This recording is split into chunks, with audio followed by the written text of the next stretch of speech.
Hello everyone, welcome back to my channel Nursing.Clearance. My today's topic of discussion is ondansetron tablets, its uses, side effects of these tablets and contraindication of ondansetron tablets. So let's start the video. তো তোমাদের বোঝার সুবিধার্থে আমি একটি ondansetron ট্যাবলেটের packet রেখেছি।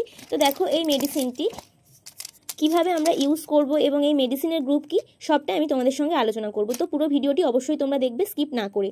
তো দেখো এটা একটা ondansetron ট্যাবলেটের একটা স্ট্রিপ আমি তোমাদেরকে দেখাচ্ছি। তো ondansetron ট্যাবলেটের গ্রুপ কি আমরা প্রথমে সেটা জেনে নিই। ondansetron হচ্ছে একটি অ্যান্টি এমেটিক গ্রুপ। মানে কি, এটা আমি বলেছি তোমাদের যে গ্রুপের নাম থেকেই কিন্তু আমরা বুঝতে পারি যে এই মেডিসিনের কাজটা কি।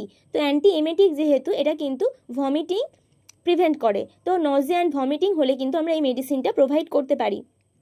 তো দেখো এটার কি, একটা আমাদের হচ্ছে অ্যান্টি এমেটিক গ্রুপ, আর একটা বলা হয় সেরাটোনিন 5-HT3 রিসেপ্টর অ্যান্টাগনিস্ট। কেন এইরকম নাম এর? কারণ কি, it works by blocking the action of serotonin, a natural substance that may cause nausea and vomiting. তো আমাদের যে ভমিট সেন্টার, সেখানে কিন্তু সেরাটোনিন নামে একটা কেমিক্যাল রিলিজ হয়। তো ওই সাবস্টেন্সটি কি করে, যখন আমাদের মানে এই যে রিসেপ্টর সাইডে থাকে এবং আমাদের ভমিটিংটা সেরাটোনিন সাবস্টেন্সটার জন্য কিন্তু হয়। তো এই ট্যাবলেটটা গিয়ে কি করে, ওই সেরাটোনিন যে ওয়ার্কসটা করে সেটাকে ব্লক করে দেয়। তার ফলে কি, যে নজিয়া ভমিটিং এগুলো কিন্তু প্রিভেন্ট হয়। তো আমরা ইউজেস সম্পর্কে জেনে নিই। দেখো এটা আমি তোমাদেরকে বললামই প্রথমে ভিডিও শুরুতেই যে এই মেডিসিনটি কিন্তু নজিয়া অ্যান্ড ভমিটিংকে রিডিউসড করতে বা প্রিভেন্ট করতে কাজ করে। নজিয়া অ্যান্ড ভমিটিং আমাদের বিভিন্ন কন্ডিশনে হতে পারে। ক্যান্সার মেডিকেশনস যদি কোনো পেশেন্ট নেয় বা কেমোথেরাপির মধ্যে দিয়ে চলে, সেক্ষেত্রে কিন্তু ভমিটিং টেন্ডেন্সি, নজিয়া এই ব্যাপারগুলো কিন্তু প্রচুর পরিমাণে ইনক্রিজ হতে পারে। তো সেক্ষেত্রে কিন্তু আমরা ondansetron মেডিসিনটি প্রোভাইড করি।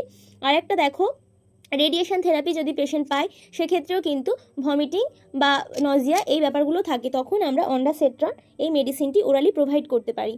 নজিয়া ভমিটিং আফটার সার্জারি পেশেন্টদের ক্ষেত্রে কিন্তু প্রচুর পেশেন্টকে আমরা ondansetron মেডিকেশন দিতে হয় আফটার সার্জারি। কারণ কি, তাদেরও কিন্তু এই নজিয়া বা ভমিটিং এই টেন্ডেন্সিগুলো প্রচুর পরিমাণে হয়। আর বিভিন্ন ধরনের কন্ডিশন আছে যেগুলোর ক্ষেত্রে আমরা দেখতে পাই যে নজিয়া ভমিটিং হয় বিভিন্ন পেশেন্টের, সব ক্ষেত্রেই কিন্তু আমরা ondansetron ওরালি প্রোভাইড করতে পারি। অনেক ক্ষেত্রে দেখা গেছে যে ভমিটিং টেন্ডেন্সি যদি হয় বা নজিয়া এই ধরনের ব্যাপারগুলো থাকে, সেক্ষেত্রে কিন্তু পেশেন্ট ওরালি কোনো মেডিসিন নিতে পারে না, মানে বেশিরভাগ ক্ষেত্রে দেখা গেছে। সেক্ষেত্রে কিন্তু আমরা ইনজেকশনও দিতে পারি ondansetronএর। তো আমাদের জানা হয়ে গেল যে আমরা কি ধরনের ইউজেস করতে পারি। তো বিভিন্ন কন্ডিশনে কিন্তু এই মেডিসিন যদি নজিয়া অ্যান্ড ভমিটিং টেন্ডেন্সি হয়, সেক্ষেত্রে আমরা দিতে পারবো। তো দেখো আমরা ডোজ সম্পর্কে জেনে নিই। এখানে ডোজেস কিভাবে আমরা ক্যালকুলেট করব। তো এটা দেখো তোমরা 4 mg একটা মেডিসিন আমি তোমাদেরকে দেখাচ্ছি। তো অ্যাডাল্ট ডোজ আমরা ফার্স্ট জেনে নেব, চিলড্রেন ডোজ কত হয় অ্যান্ড অ্যাডাল্ট ডোজ কত হয়। তো চিলড্রেনদের ক্ষেত্রে দেখো, চিলড্রেন বিলো 1 ইয়ার কিন্তু আমরা 2 mg টিডিএসে দেবো। টিডিএস মানে 3 বার বিফোর মিল। সবসময় পেশেন্টকে আমরা এই মেডিসিন দেবো বিফোর মিল। কারণ কি, পেশেন্টের যখন নজিয়া ভমিটিং এই টেন্ডেন্সিটা হবে, তখন কিন্তু পেশেন্ট খেতে গেলেই সে বমি করে ফেলবে। তো সেই জন্য আমাদের কিন্তু বিফোর মিল এই মেডিসিনটা প্রোভাইড করতে হবে। তো যেহেতু 3 বার মিল নেয় একটা নর্মাল যে কোনো মানুষ, তো সেই জন্য কিন্তু 3 বার আমরা দিতে পারি। তো আমরা বিডিতেও কিন্তু দিতে পারি, যে ক্ষেত্রে যদি হেভি মিল 2 বার নেয়, সেক্ষেত্রে আমরা বিডিতেও দিতে পারি। তো এটা আমাদেরকে এই ক্যালকুলেশনটা মনে রাখতে হবে। অ্যাজ এ সিএইচও বা স্টাফ নার্স আমরা যারা আছি, 0.1 mg পার কেজি বডি ওয়েটে কিন্তু আমরা এই ondansetron মেডিসিনটি দিতে পারবো। এবার দেখো আমরা অ্যাডাল্ট ডোজ সম্পর্কে জেনে নিই। এই যে 4 mg আছে, এটা কিন্তু একটি ট্যাবলেটের এই 4 mg। তো একটা করে ট্যাবলেটে কিন্তু অ্যাডাল্ট ডোজ আমরা দেওয়া হয়, মানে দিই আমরা। তো এটা আমরা টিডিএসে দেবো, 4 mg টিডিএস, এটা আমাদের অ্যাডাল্ট ডোজ। তো পেশেন্ট যদি দুটো হেভি মিল নেয়, সেক্ষেত্রে পেশেন্ট এটা 2 বার নিতে পারে। কিন্তু যে ক্ষেত্রে পেশেন্ট 3টে হেভি মিল নিচ্ছে, সেক্ষেত্রে 4 mg নিতে পারে। এমনও দেখা গেছে যে প্রচুর পরিমাণে ভমিটিং পেশেন্টের হচ্ছে, সেক্ষেত্রে কিন্তু এই মেডিসিনগুলো ওরালি দেওয়া যায় না, তখন কিন্তু 8 mg পর্যন্ত ইনজেকশন পেশেন্টকে ইনজেক্ট করা হতে পারে।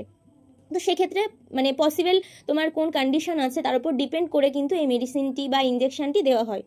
সেটা পুরোপুরি ফিজিশিয়ানের ওপর ডিপেন্ড করে যে কেমন কন্ডিশনে দিতে পারি। কিন্তু নর্মালি আমরা অ্যাডাল্টের ক্ষেত্রে 4 mg অ্যান্ড চিলড্রেন 1 ইয়ারের লেস দেন হলে 2 mg অ্যান্ড তার উপরে হলে আমরা 4 mg টিডিএসে এই মেডিসিন দেবো। এটুকু আমাদেরকে জেনে রাখতে হবে। তো প্রত্যেকটা মেডিসিনের বিভিন্ন ধরনের সাইড এফেক্টস থাকতে পারে, এই মেডিসিনেরও আছে। তো দেখো এই মেডিসিনের সব থেকে বেশি যে সাইড এফেক্টসটি মানে যেটা খুবই ভালো মতন হয়, সেটা হচ্ছে কিন্তু ডায়রিয়াল টেন্ডেন্সি প্রচুর পরিমাণে বেড়ে যায়। পেশেন্টের দেখা গেছে যে প্রচুর ডায়রিয়া, মানে এই মেডিসিনটা যে টাইমে নিচ্ছে তার কিন্তু ডায়রিয়া হতে পারে। তো সেই জন্য কিন্তু ফিজিশিয়ানের পরামর্শ মেনে এবং সবটা সেভাবে কিন্তু পেশেন্টকে এই মেডিসিনটা নিতে হবে।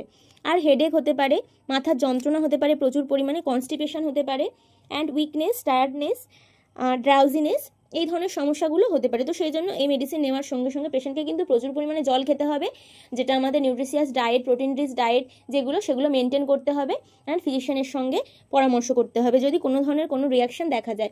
এই রিয়াকশনের কথা আমরা পরে আসছি। তো আমাদের নেক্সট যেটা পয়েন্ট হচ্ছে সেটা হচ্ছে কন্ট্রাইন্ডিকেশনস। তো এই মেডিকেশনের কন্ট্রাইন্ডিকেশন কি হচ্ছে, যদি প্রেগনেন্সি থাকে সেক্ষেত্রে কিন্তু আমরা এই মেডিসিন প্রোভাইড করব না। আর আমাদের যদি হাইপার সেন্সিটিভিটি কোনো রিয়াকশন দেখা যায়, অ্যালার্জিক টেন্ডেন্সি থাকে এই মেডিসিন নেওয়ার পরে, তারপর সেই পেশেন্টকে কিন্তু এই মেডিসিন আমরা প্রোভাইড করব না। আর হতে পারে liver disease and Parkinson's disease, এই ধরনের ডিজিজ কন্ডিশন থাকলে কিন্তু আমরা এই মেডিসিনটাকে অবশ্যই করে অ্যাভয়েড করতে হবে। তো আজকে আমার ভিডিওটি ছিল অন্ডাসেট্রন ওরালি ট্যাবলেট আমরা কিভাবে ইউজ করব, এর সাইড এফেক্টস কী অ্যান্ড কন্ট্রাইন্ডিকেশন কী কী থাকে। তো আজকে আমার ভিডিওটি এই পর্যন্ত। পরবর্তী ভিডিও নিয়ে খুব তাড়াতাড়ি তোমাদের সঙ্গে আসবো। ততক্ষণ সবাই ভালো থেকো, সুস্থ থাকো।